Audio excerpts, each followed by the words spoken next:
नमस्कार। जय श्री राम। स्वागत है आपका मेरे YouTube चैनल में।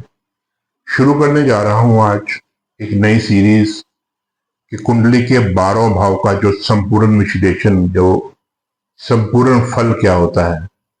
पूरी जिंदगी जो इंसान की है वो इन कुंडली के 12 भाव के इर्द गिर्द ही घूमती है।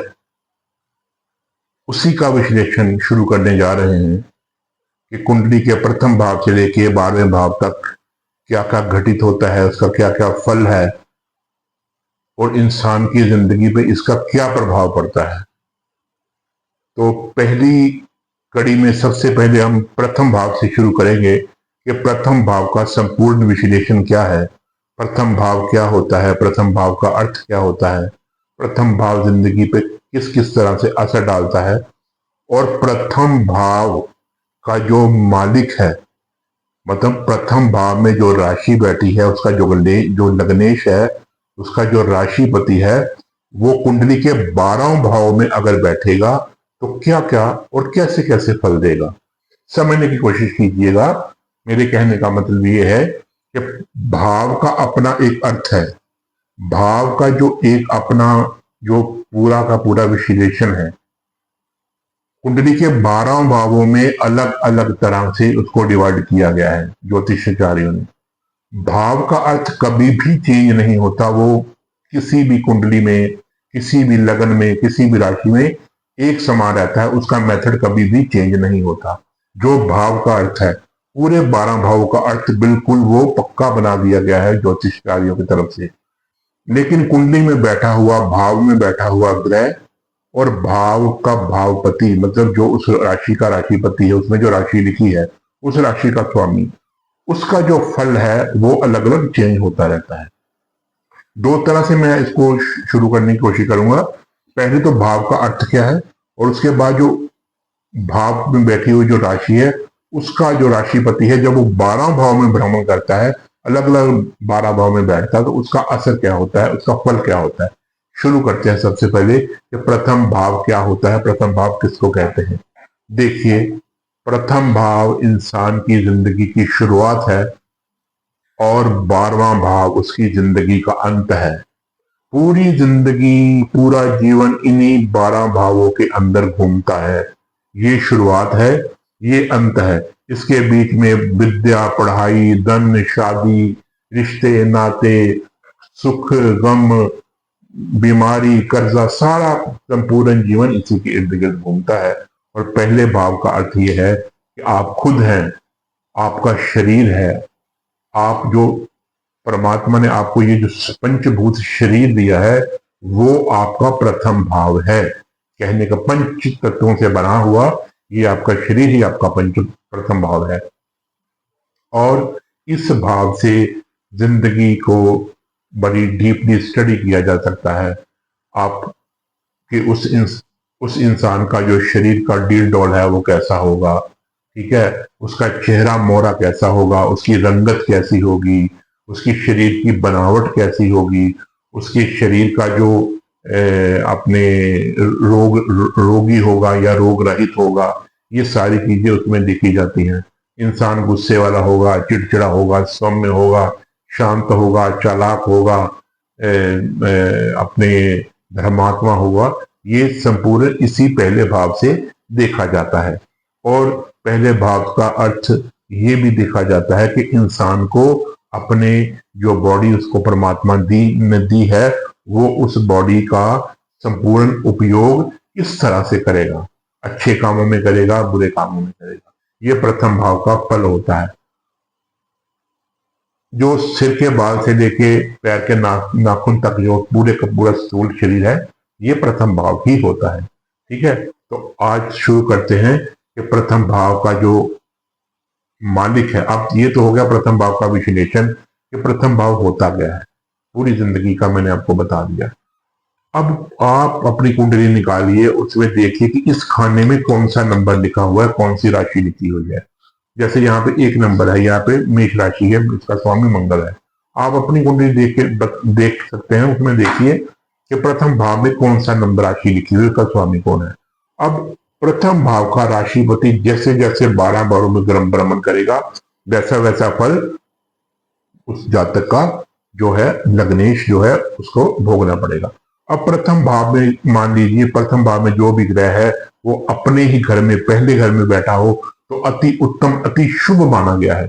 इससे शुभ कर्तरी योग कोई भी नहीं हो सकता कि जो लग्नेश है वो अपने ही घर में बैठा हो। जिसका भी लग्नेश अपने घर में पहले घर में बैठा होगा वो इंसान बहुत ही ज्यादा सूझवान, समझवान, ताकतवान, सुंदर, सौम्य, अच्छे डील डॉल वाला और अच्छे निर्णय लेने वाला होता है। उसको जिंदगी में किसी चीज की कमी नहीं होती। मान लीजिए कि वो अपने घर का मालिक खुद है, उसका लग्नेश मजबूत हो गया और जिसका लग्नेश अपने ही प्रथम भाव में बैठ जाता है उसकी कुंडली 50% अपने आप ही मजबूत हो जाती है।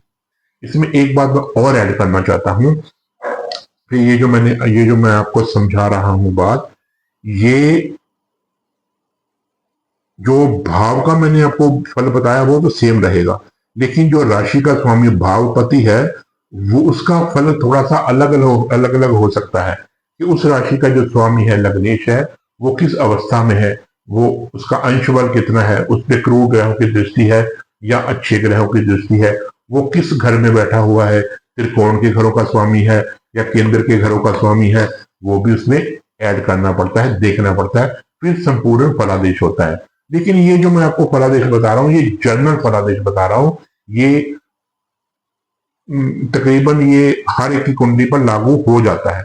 उसके बाद जो मैंने आपको पहली बातें बताई हैं वो बातें उसमें ऐड करनी पड़ती हैं, वो अच्छी तरह से कुंडली का विश्लेषण करवाना पड़ता है। लेकिन ये बेसिक जो चीज मैं आपको समझाने की कोशिश कर रहा हूँ। अब आ जाइए कुंडली के दूसरे भाव में अगर लगनपति बैठा हो आपका तो वो कैसा होगा। धन धान्य की कमी नहीं होगी, ये भी शुभ योग है, धन धान्य की कमी नहीं होगी, कुटुंब का सुख मिलेगा, कुटुंब को सुख मिलेगा, ठीक है। और आप अपने कुटुंब की सेवा करने वाले होंगे, आप अपने कुटुंब को आगे लेके जाने वाले होंगे। आप चाहे उम्र में कुटुंब अपने परिवार में उम्र से छोटे भी हों तब भी आप अपने परिवार की जिम्मेवारी को समझने वाले होंगे। आप खान पीन के शौकीन होंगे और आपके पास धन धान्य की कभी कमी नहीं रहेगी, बैंक बैलेंस की कभी भी कमी नहीं रहेगी। अब पहले भाव का स्वामी जो है, प्रथम भाव का स्वामी जो है वो तीसरे घर में बैठ जाए, वो आप अपने छोटे भाई बहनों की केयर करने वाले होंगे, आप छोटी यात्राएं करने वाले होंगे, आपके जीवन में छोटी यात्राएं होंगी और छोटी यात्राओं से आपको लाभ भी मिलेगा। लेकिन जीवन में संघर्ष चलता रहेगा, संघर्ष रहेगा। कोई भी चीज आपको प्राप्त करनी है, कोई भी चीज आपको मिलनी है, वो संघर्ष के बाद ही मिलेगी, संघर्ष आपको करना ही पड़ेगा। अब आ जाइए चौथे भाव में। अगर लगन का स्वामी चौथे भाव में बैठ जाए, केंद्र त्रिकोण का स्वामी केंद्र में बैठ जाए, ये भी अति उत्तम योग माना गया है। इससे इसका अर्थ है कि आपको अपनी माता का संपूर्ण सुख मिलेगा, आपकी माता आपकी बहुत केयर करने वाली होगी, आपको अपनी माता से, आपकी माता को आपसे बहुत ही ज्यादा लगाव होगा। भूमि भवन वाहन का सुख, संपूर्ण भौतिक सुख आपको यहाँ पे जिंदगी में मिलेगा, किसी चीज की कमी नहीं रहेगी। जिंदगी का सुख यहाँ से देखा जाता है, आपको जिंदगी का संपूर्ण सुख मिलेगा। अब आ जाइए पंचम भाव में। अब लगनपति अगर पंचम भाव में बैठ जाए तो ये भी केंद्र त्रिकोण का स्वामी त्रिकोण में बैठ जाए, अति उत्तम योग माना गया है। इससे आपको विद्या में कोई कमी नहीं रहेगी, आप जितनी चाहे विद्या प्राप्त कर सकते हैं। आप अच्छे विचारों वाले होंगे, आप अपनी इच्छाओं की पूर्ति करने वाले होंगे, आप बुद्धि के बहुत शार्प होंगे, पॉजिटिव बुद्धि के होंगे, आपकी औलाद बहुत नेक होगी, औलाद आपकी सेवा करने वाली होगी, औलाद आपका नाम रोशन करने वाली होगी। अब छठे भाव में बैठ जाए लगनपति, अगर छठे भाव में बैठ जाए, ये अच्छा योग नहीं माना गया। आपका शरीर रोगी हो सकता है, आपके ऊपर कर्जा रह सकता है, आपके दुश्मन काफी हो सकते हैं। आपको किसी भी कंपटीशन में जब आप जाते हैं उसमें, हाँ एक बात यहाँ पे पॉजिटिव है कि आपको कंपटीशन में सक्सेस मिल सकती है। ये भाव कंपटीशन का भी है तो यहाँ पे आपको कंपटीशन में सक्सेस मिल सकती है। अदरवाइज आपको रोग का, दुश्मनी का, ऋण का जो है वो तकरीबन सारी जिंदगी सामना करना ही पड़ सकता है। अब आ जाइए सप्तम भाव में। अब लगनपति सप्तम भाव में बैठ जाए तो ये अति उत्तम योग माना गया है। इससे आपको पार्टनरशिप में कभी भी घाटा नहीं पड़ेगा, आपको पार्टनर भी अच्छा मिलेगा और आपकी पार्टनरशिप का बिजनेस है वो अच्छा चलेगा। आपका जो अपने आपका जो लाइफ पार्टनर है, आपका पति या पत्नी है, वो भी आपको अच्छा मिलेगा और आपको समझने वाला होगा, आपकी बात की केयर करने वाला होगा और आप भी उससे प्रेम करने वाले होंगे अगर लग्नपति सप्तम भाव में बढ़ जाए। अष्टम में आ जाए तो ये अच्छा योग नहीं है, इसको पताल लोग बोलते हैं। इसमें जिंदगी में अचानक से प्रॉब्लम्स आ जाती है, अगर आपको अचानक से कोई ना कोई बड़ी प्रॉब्लम आ जाएगी, प्रॉपर्टी में प्रॉब्लम आ जाएगी, कोई ना कोई बड़ी बीमारी आ जाएगी, कोई ना कोई गुप्त बीमारी आ जाएगी जिसका डॉक्टर भी डायग्नोस नहीं कर पाएंगे। यहाँ पे जिंदगी में प्रॉब्लम्स ही प्रॉब्लम्स आएंगी। एक बात जरूर यहाँ पे पॉजिटिव होगी कि जिसका लग्नपति यहाँ पे बैठेगा वो बंदा बहुत ही तरह गंभीर होगा। गंभीर का मतलब उसके मन में क्या है ये कोई भी नहीं जान पाएगा। वो जुबान पे कुछ बोलेगा, उसके मन में कुछ होगा, उसके पेट में कुछ होगा। उसका अपना भी, यहाँ तक कि उसकी पत्नी बच्चे भी ये नहीं जान पाएंगे कि उसके मन में क्या चल रहा है। उसका वो बोल कुछ रहा है, उसके मन में कुछ है। इसलिए ये दूसरा ऐसा इंसान जो है वो काफी धर्म करने वाला होता है, पूजा पाठ वाला होता है, ज्योतिष में रुचि रखने वाला होता है, मंत्र यंत्र तंत्र में रुचि रखने वाला होता है, ठीक है। और ऐसा जो जातक है अगर वो डॉक्टरी की पढ़ाई करे, इंजीनियरिंग की पढ़ाई करे, उसमें उसको काफी सफलता मिलती है। नवम भाव में आ जाइए, अगर लग्नपति नवम भाव में, केंद्र के भाव में जाके बैठ जाए तो अति उत्तम ये भी योग माना जाता है। व्यक्ति जन्म जात भाग्यवान होता है, वो लक अपने साथ लेके पैदा हुआ होता है। उसको जिंदगी में कुछ भी प्राप्त करने के लिए ज्यादा मेहनत नहीं करनी पड़ती। कुछ लोगों को जो काम, जो चीज प्राप्त करने के लिए बहुत मेहनत करनी पड़ती है, इसका चुटकी बजाते ही हो जाता है। इसको प्रभु की तरफ से कृपा इस पर बरसती है कि ये किस्मत वाला होता है, किस्मत का धनी होता है। हर काम इसका किस्मत से ही सॉल्व हो जाता है। पिता इसका बहुत अच्छा होता है, पिता इसकी रोल नेचर वाला होता है, पिता को प्रेम करने वाला ये होता है, पिता भी इनको प्रेम करने वाले होते हैं, पिता भी धार्मिक होते हैं। वो जातक खुद भी धार्मिक होता है, धर्म कर्म के कामों में ये काफी रुचि लेता है। 10वें भाव में बैठ जाए ये भी अति उत्तम योग माना गया है। व्यक्ति को धन की, इसको क्या बोलते हैं, अपने घर का चिराग होता है और खानदान को ये रोशन करने वाला होता है। इसको जॉब में, सरकारी जॉब भी मिल सकती है, जॉब में कोई प्रॉब्लम नहीं आती। इसको जनता में काफी प्रेम मिलता है, ये पॉलिटिक्स में जाके भी अपना नाम काफी बना सकता है और यहाँ पे भी उत्तम योग माना गया है। 11वें भाव में चले जाइए, उत्तम योग माना गया है। लगन का राशिपति अगर लाभ भाव में चला जाए, जिंदगी में हर चीज से लाभ होगा, चाहे बिजनेस कर लो, चाहे सर्विस कर लो, चाहे कुछ कर लो, हर चीज में आपको लाभ होगा। फ्रेंड सर्कल से लाभ होगा, फ्रेंड सर्कल आपको अच्छा मिलेगा, बड़े भाई बहनों से लाभ होगा। जिंदगी में हर चीज से प्रॉफिट एंड गेन्स आपको मिलेंगे ही मिलेंगे। 12वें भाव में अगर लग्नपति चला जाए तो ये अच्छा योग नहीं माना जाता। ऐसा व्यक्ति घर से बाहर जाके अपना जॉब या बिजनेस या कोई भी नौकरी वगैरह करना चाहे तो अपने जन्म स्थान से बाहर जाके करेगा तो फिर उसको लाभ मिलेगा, अन्यथा जन्म स्थान में नहीं मिलेगा। और ऐसे जातक का पैसा कहाँ जाता है, कहाँ खर्च हो जाता है, नहीं पता चलता। सेहत भी बीमार रहती है, बॉडी बीमार रहती है, शरीर रोगी रहता है और जिंदगी में अचानक से कोर्ट कचहरी की प्रॉब्लम्स आ सकती है, कानून के मतलब कोई प्रॉब्लम आ सकती है और अपने नींद की कमी हो सकती है, रात को नींद नहीं आती होगी, ऐसी प्रॉब्लम आ सकती है।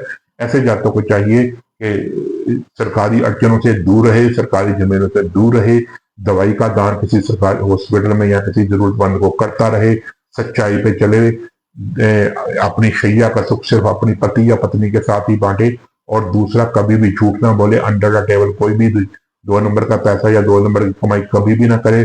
सत्यवादी होगा तो बचेगा, नहीं तो उसको, जो मैंने आपको बताया, ये सभी चीजें ये नेगेटिव में इसके ऊपर हैवी हो जाएंगी। तो ये तो साथियों कि प्रथम भाव का फल क्या है और प्रथम भाव में बैठा हुआ आपका लग्नेश राशि, उस राशि का स्वामी जब 12 भाव में जाएगा तो उसका फल क्या है। आशा है आपको पसंद आया होगा। इसके साथ ही मुनीश वर्मा को इजाजत दीजिए। नमस्कार, जय श्री राम।